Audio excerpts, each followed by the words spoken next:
اب آپ کے سامنے دعوت خطاب دیتا ہوں مولانا سیان العابدین قادری اشرفی صاحب کو کہ آئیں اور اپنے بہکتے پھولوں سے ہمیں سیراب کریں۔ ان کی آمد سے پہلے تمام حضرات بآواز بلند اپنے دانوں کی گونج میں ان کا استقبال کیجیے۔ نعرہ تکبیر۔ زین گرامی، تمام دوستوں نے مل کر نعرہ لگانا ہے اور اپنی موجودگی کا ثبوت دینا ہے۔ اب یہ آخری لمحات ہیں اور آخری لمحات میں بھی پھر جو شروع والا جو آپ کا جذبہ تھا اس کو پھر بیدار کریں۔ نعرہ تکبیر،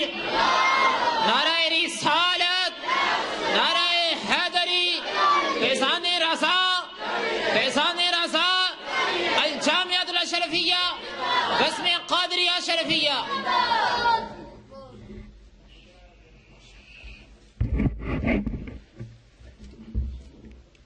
نحمده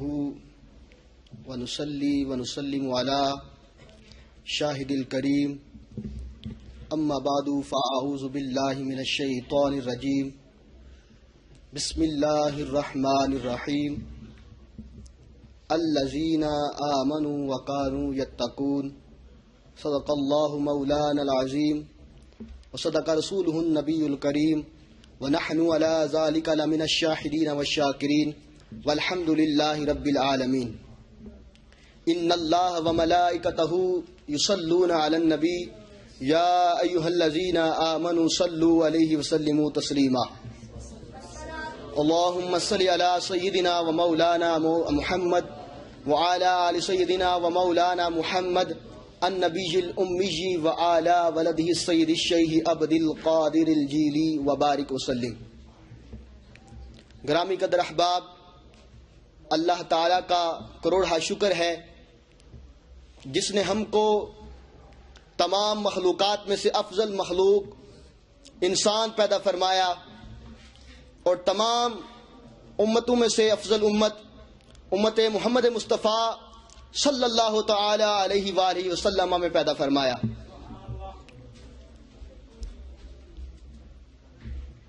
انشاءاللہ تعالی میں چند معروضات آپ کی بارگاہ میں عرض کروں گا اور آپ سے گزارش کروں گا کہ یہ چند جو میری معروضات ہیں ان کو اپنے ذہن میں محفوظ کر لیجیے گا، انشاءاللہ تعالی یہ آپ کے کام آئیں گی۔ میرا موضوع ہے امام احمد رضا رضی اللہ تعالی عنہ اور تصوف، اور انشاءاللہ تعالی اس موضوع کے تحت میں تصوف کی جمالی تعریف اور اس کا تعارف پیش کروں گا، پھر اسی تعریف کے ذریعے سے اعلیٰ حضرت فاضل بریلوی قدس سر العزیز کا با کمال صوفی ہونا بھی ثابت کروں گا، اور پھر آخر میں جو نتیجہ حاصل کروں گا وہ یہ کہ آج کے اس پرفتن دور میں اپنے ایمانوں کی حفاظت اور اس ایمان کو مضبوط بنانے کے لیے مسلک رضا کو تھامنا لازمی ہے۔ تو اس سلسلہ میں سب سے پہلے تصوف کیا ہے؟ تو الطبقات الکبریٰ جلد نمبر 1 صفحہ نمبر 4 اور مقال عرفاء باعزاز شرح و علماء میں علامہ امام سید عارف باللہ عبد الوہاب شاہ رانی رحمت اللہ علیہ فرماتے ہیں کہ التصوف انما ہوا زبدۃ عمل العبد باحکام الشریعہ، کہ تصوف کیا ہے؟ تصوف یہ ہے کہ بندے کے جو عمل ہے، شریعت کے مطابق جو بندے کا عمل ہے، اس کے خلاصے کو تصوف کہتے ہیں۔ اور اسی طرح اسی الطبقات الکبریٰ جلد نمبر 1 صفحہ نمبر 121 اور مقال عرفاء باعزاز شرح و علماء میں حضور سید اعلیٰ حضرت فاضل بریلوی فرماتے ہیں کہ علامہ امام سیدی ابو عبداللہ محمد بن حفیظ تبی رحمت اللہ علیہ فرماتے ہیں کہ تصوف کیا ہے؟ التصوف تصفیۃ القلوب و اتباع النبی صلی اللہ تعالی علیہ وآلہ وسلم فی الشریعہ. کہ تصوف کیا ہے؟ تصوف یہ ہے دل کی صفائی کی جائے اور شریعت میں رسول اللہ صلی اللہ تعالی علیہ وسلم کی اتباع کی جائے. اب یہ جاننا چاہیے کہ تصوف اور طریقت دونوں ہی ایک چیز کا نام ہے، اور یہی وہ راستہ ہے جو رب تک لے جاتا ہے. اور جو راستہ رب تک لے کر جاتا ہے وہ کون سا راستہ ہے؟ تو اس سلسلہ میں بہجت الاسرار شریف میں حضور غوث العظم الشیخ عبد القادر جیلانی رحمت اللہ علیہ فرماتے ہیں اقرب الطرق الی اللہ تعالی لزوم قانون العبودیت والاستمساک بعروۃ الشریعہ. کہ رب تعالی کے قریب ترین لے جانے والا راستہ کیا ہے؟ وہ یہ ہے کہ قانون بندگی کو لازم پکڑا جائے اور جو شریعت مطہرہ کی گانٹھ ہے اس کو مضبوطی سے پکڑا جائے. اب یہ بھی سمجھ میں آیا کہ جو شریعت اور طریقت ہے وہ قانون بندگی اور شریعت مطہرہ جو ہے وہ اس کو لازم پکڑنا یہ تصوف ہے. اب یہ بھی جاننا چاہیے کہ ولایت اور جو ولایت جس کو ملتی ہے یعنی جس کو ولی کہتے ہیں، یا جو تصوف کے راستے پر چلتا ہے جس کو صوفی کہتے ہیں، وہ کون ہوتا ہے؟ تو اس سلسلہ میں بہت سارے اقوال ہیں، لیکن قرآن فرماتا ہے الذین آمنوا وکانوا یتقون کہ اولیاء کرام وہ لوگ ہیں جو کمال ایمان اور تقوی سے سرفراز ہیں. اور اب جب تصوف، ولایت اور ولی کی تعریف بھی ہو چکی تو اب یہ جانیے کہ ولی کے لیے کرامت بھی لازمی ہے. تو کرامت کی تعریف کیا ہے؟ تو اس سلسلہ میں بہجت الاسرار شریف میں حضور سیدی غوث پاک فرماتے ہیں کہ کرامت الولی استقامت فعلہ علی قول قانون نبی صلی اللہ تعالی علیہ وسلم. کہ ولی کی کرامت یہ ہے کہ اس کا جو فعل ہے وہ قول قانون نبی صلی اللہ تعالی علیہ وسلم کے مطابق صحیح اترے. اور اس کے بعد شاہ اکبر حضور شیخ محی الدین بن علی ربیع رحمت اللہ فرماتے ہیں یہ کرامت کی دو قسمیں ہیں، ایک کرامت حسی ہے اور ایک کرامت معنوی ہے. کرامت حسی کون سی ہے؟ جس کو عام لوگ، یہ سارے لوگ جانتے ہیں، جیسے ہوا میں اڑنا اور اسی طرح کے جو آپ کام سمجھ لیں، یہ کرامت حسی ہے. اور آپ فرماتے ہیں کہ کرامت معنوی ہوتی ہے،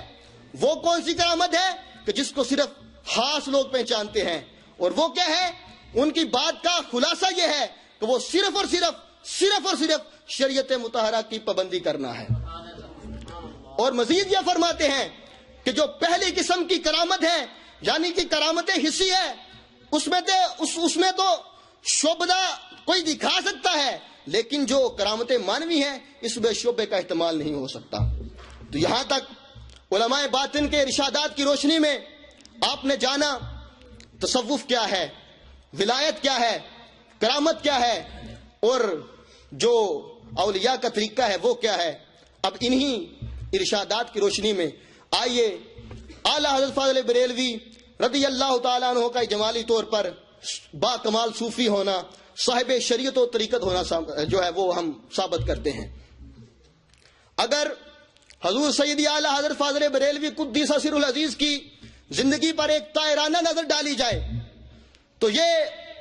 بات روز روشن کی طرح عیاں ہوتی ہے کہ آپ نے پوری زندگی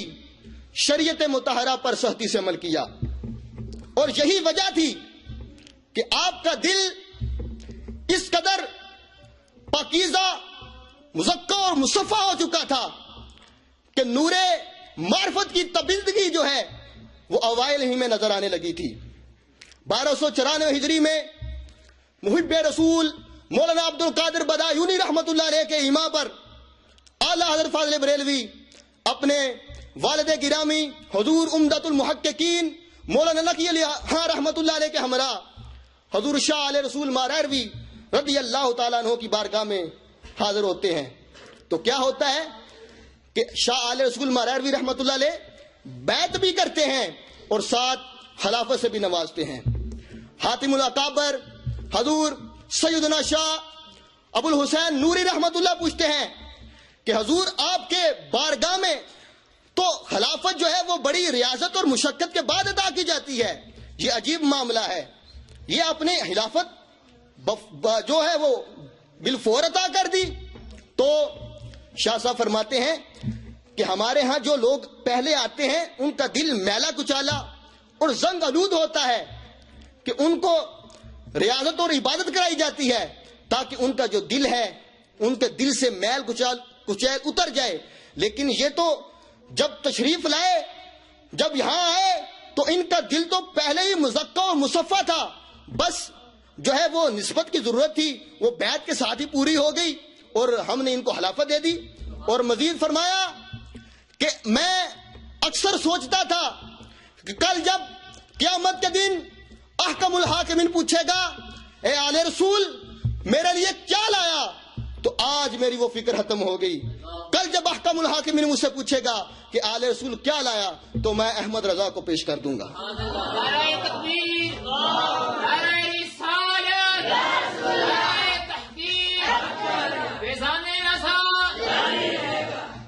یہ حال تو ابتداء کا ہے، یہ حال و کمال جو ہے وہ ابتداء کا ہے، انتہا کا جو ارتقاء اور عروج ہے وہ کیا ہوگا۔ تو اب میں گفتگو الحمدللہ مجھے اس پر کافی جو ہے وہ یاد ہے اور کر بھی سکتا ہوں، لیکن میں تھوڑا سا مزید اجمالی طور پر یہ عرض کروں کہ میں نے یہ اپنے اس گفتگو کو 3 حصوں میں تقسیم کیا تھا، ایک تصوف اعتقادی، دوسرا تصوف عملی اور تیسرا تصوف علمی۔ تو ان تینوں میں سے میں ایک ایک پوائنٹ پر گفتگو کر کے انشاءاللہ تعالی اپنی گفتگو کو ختم کرتا ہوں۔ سب سے پہلے تصوف اعتقادی، تو یاد رکھیے کہ اعلیٰ حضرت فاضل بریلوی قدس سر العزیز کے وہی عقائد ہیں جو تمام امت کے صوفیہ کرام کے ہیں۔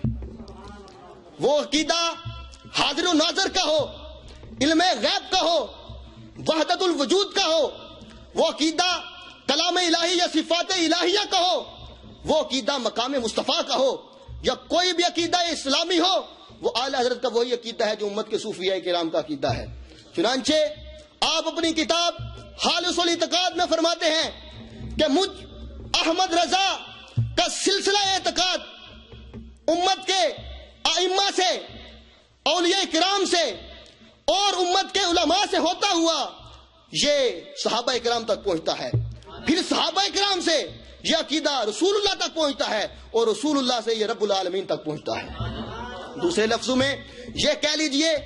کہ اعلیٰ حضرت فاضل بریلوی رضی اللہ تعالیٰ عنہ کا وہی عقیدہ ہے جو امت کے اولیاء کا ہے،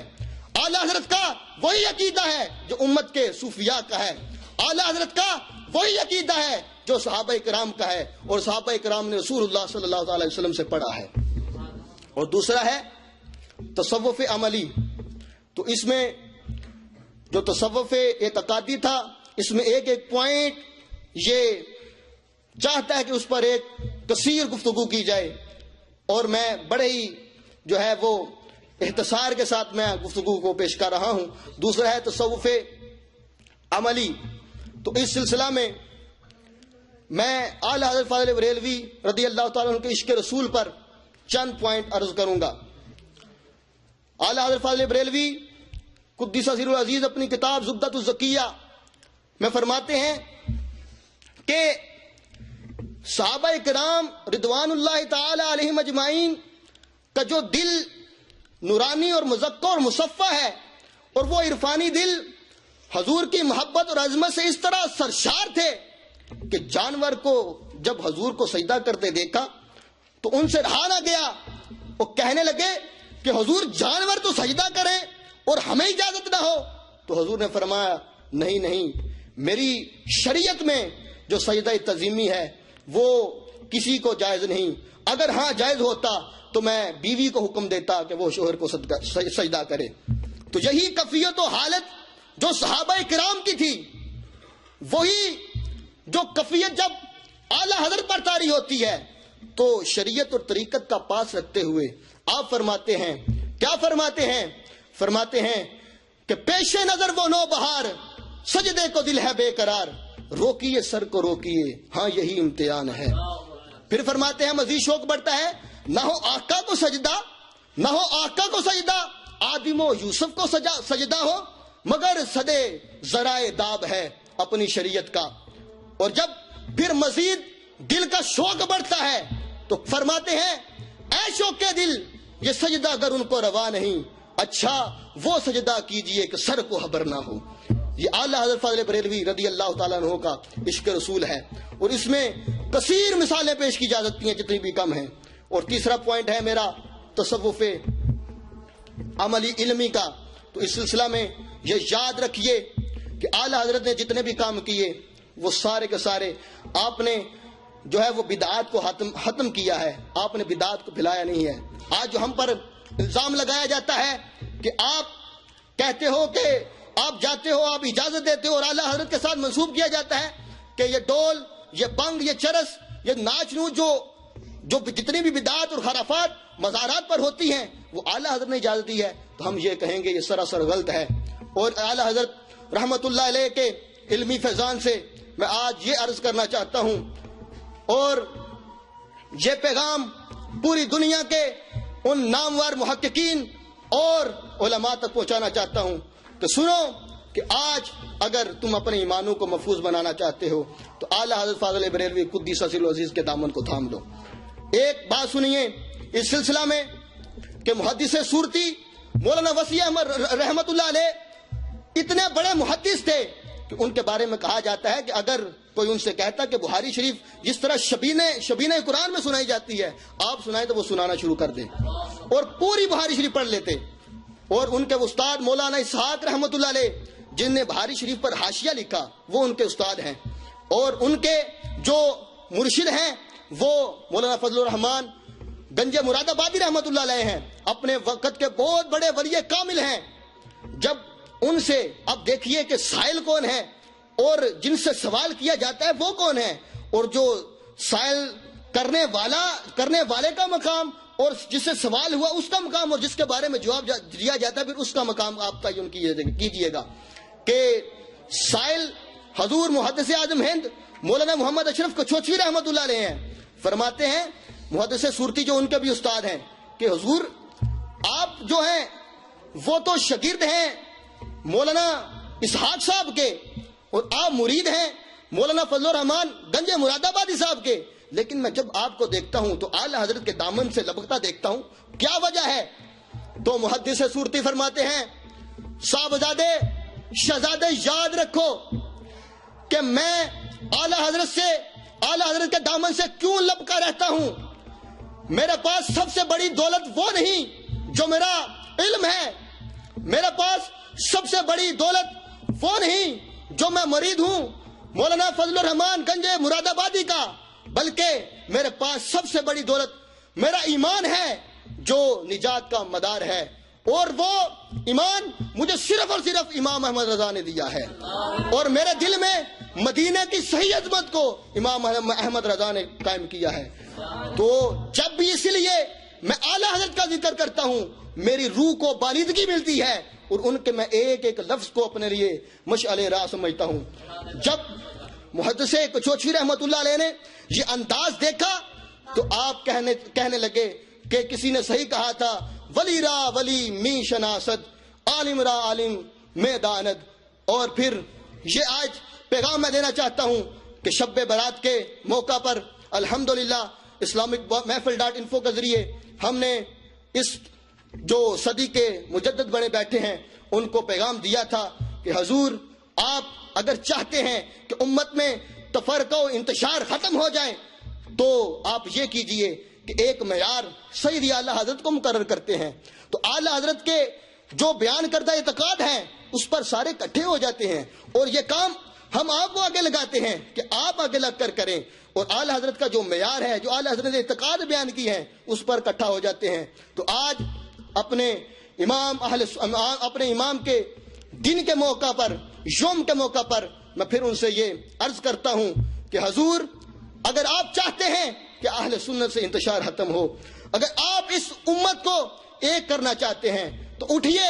اور یہ کام کیجئے، لازمی کیجئے کہ آپ کے خلاف سب سے بڑی بات یہ ہے کہ آپ داڑھی کٹواتے ہیں، آپ کی داڑھی حد شرع سے کم ہے، تو اعلیٰ حضرت نے یہ بیان فرمایا ہے کہ جس کی داڑھی حد شرع سے کم ہو وہ فاسق مولن ہے۔ آج آپ اعلان کریں کہ آج کے بعد میں داڑھی نہیں کٹاؤں گا، اور میرا کوئی بھی جو میرے متبعین میں سے ہے وہ بھی داڑھی نہیں کٹائے گا۔ آپ اپنی داڑھی کو پورا کیجئے، نمبر ایک۔ اور یہ بات اس لیے کہ اعلیٰ حضرت فاضل بریلوی کا ایک مرید ہوا، جب وہ مرید ہوا تو اس کی داڑھی حد شرع سے کم تھی، جب حد شرع سے کم تھی تو وہ حضور سے کوئی وظیفہ مانگنے لگا، تو حضور فرماتے ہیں کہ پہلے اپنا جو ہے جو تمہارا واجب ہے اس کو پورا کرو، پھر وظیفہ مانگیے گا۔ پھر کچھ عرصہ بعد وہ حاضر ہوا تو فرمایا کہ نہیں، جو نفل ہے اسے واجب مقدم ہے، تو آپ نے اس کو وظیفہ نہیں بتایا۔ اور اعلیٰ حضرت کا یہ عمل جو ہے وہ دیکھیے کہ اعلیٰ حضرت اس داڑھی جو حد شرع ہے اس کو واجب مانتے ہیں، اور حضور آپ جو ہیں اس داڑھی کو سنت غیر مقتدہ کہتے ہیں، اور آپ کے جو متبعین ہیں وہ آپ کو مجدد مانتے ہیں۔ تو اگر صورتحال یہی رہے کہ آپ وقت کے مجدد ہیں اور آپ کی داڑھی جو ہے وہ سنتے غیر مقتدہ سے بھی، اب سنتے غیر مقتدہ کو بھی پوری نہیں کرتی، تو اگر یہی صورتحال رہی تو لگتا تو یوں ہے جو اسی طرح کا اگلا مجدد آئے وہ سنت موقدہ کو بھی چھوڑ دے اور پھر آہستہ آہستہ یہ کام سارا ختم ہو جائے۔ یہ کیسے ممکن ہے؟ نہیں۔ دوسری بات، آپ جب خلق الانسان من علق کا ترجمہ کرتے ہیں تو آپ میڈیکل سٹوڈنٹس کو بڑی اہمیت دیتے ہیں کہ یہ وہ تسلیم نہیں کرتے، اس لیے میں اس کا ترجمہ یہ نہیں کرتا۔ ان کی بات ماننا، میں آپ کو بتا دینا چاہتا ہوں کہ قرآن و سنت سے ثابت نہیں ہے، لیکن ہماری بات ماننا آپ کے لیے قرآن و سنت سے ثابت ہے۔ میرے آقا کریم صلی اللہ تعالی علیہ وسلم نے فرمایا اغدو عالما او متعلما او سامیا او اغدو عالما او متعلما او سامیا او محبا او مستمعا فلا تكن الحامسا فتهلك۔ حضور فرماتے ہیں کہ عالم دین بن جاؤ یا طالب دین بن جاؤ، یا ان کی مدد کرنے والے بنو، یا ان سے محبت رکھنے والے بنو، اور یا ان کی مدد کرنے والے بنو۔ تو یہاں ہماری مدد بھی کیجئے اور ہماری محبت بھی کیجئے۔ حضور یہ نمائندہ تمام جو طالب علم دین کے ہیں ان کا، اور علماء اہل سنت کا نمائندہ یہ آپ سے کہتا ہے کہ آپ سے ممتاز قادری کے موقف پر آپ سے غلطی ہوئی ہے۔ آپ جب اپنا خطاب کریں، جب کوئی بھی بیان جاری کریں تو اس سے رجوع کریں، کیوں کہ آپ پر ضروری ہے کہ آپ ہماری محبت کا اور ہماری جو عقیدت ہے اور جو ہماری جو مدد ہے اس کا بھی لحاظ رکھیں، تو آپ لازمی یہ کام کریں۔ اور تیسری بات حضور یہ کہ آپ کہتے ہیں کہ مدارس میں انتہا پسندی ہے، مدارس میں انتہا پسندی کی تعلیم دی جاتی ہے۔ میں اللہ کی قسم کھا کر کہتا ہوں کہ مدارس میں انتہا پسندی کی تعلیم نہیں جاتی، مدارس میں کسی قسم کی کوئی انتہا پسندی نہیں۔ اگر ہے تو انتہا پسندی یہی ہے کہ ہم امام اہل سنت اعلیٰ حضرت فاضل بریلوی رضی اللہ تعالیٰ عنہ کے بیان کردہ عقائد پر قائم ہیں، وہ مرتے دم تک قائم رہیں گے۔ اگر آپ اس کو انتہا پسندی کہتے ہیں تو یہ غلط ہے۔ تو میں یہ کہنا چاہتا ہوں، آئیے آپ یہ کیجئے کہ اعلیٰ حضرت کو معیار مانتے ہیں۔ غلطی ہم سے بھی ہو سکتی ہے، آپ سے بھی ہو سکتی ہے، کسی سے بھی ہو سکتی ہے، لیکن آج وقت ہے اکٹھے ہو جائیں۔ اعلیٰ حضرت جو اپنے وقت کے با کمال صوفی بھی ہیں، با کمال عالم دین بھی ہیں، مجدد اعظم بھی ہیں، ان کے بیان کردہ عقائد پر اکٹھے ہو جائیں۔ اور میں یہ میڈیا کو بھی بتا دینا چاہتا ہوں کہ میڈیا کے لوگوں سن لو، آج اگر چاہتے ہو کہ پاکستان سلامت رہے، اس میں امن قائم رہے،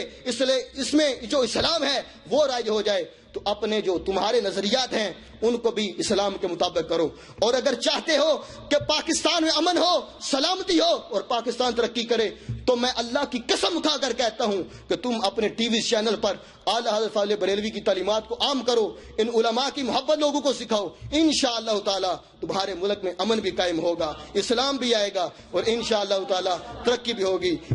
اور اعلیٰ حضرت ہی کیوں، کسی نے خوب کہا وادی رضا کی ہے، ہمالیہ رضا کا ہے، جس سمت دیکھیے علاقہ رضا کا ہے۔ اور انہیں بھی علم دین پھیلایا ہے، مگر اس صدی میں جو کچھ ہے تنہا رضا کا ہے۔ وما علینا الا البلاغ۔